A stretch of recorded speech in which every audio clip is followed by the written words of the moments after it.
Alright guys, welcome back to my vlog.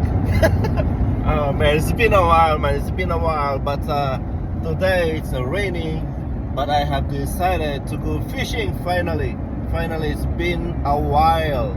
The last fishing trip is like back in October after the Modern Fishing Tournament. So as you guys can see, guys, boring right now, but yeah, rain or shine, guys, rain or shine.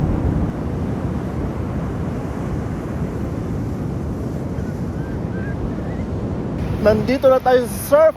Finally, first day of fishing of 2024. Oh my goodness, wow, I feel like hindi ko na alam kung paano mag-fishing. Ayun, oh, uulan mamaya pero I don't care. I'm here to fish. Woo! Rain or shine, the water looks good. Woo! First fish of the year. Bar Surfperch with the crawdad bottom baits. Let's go.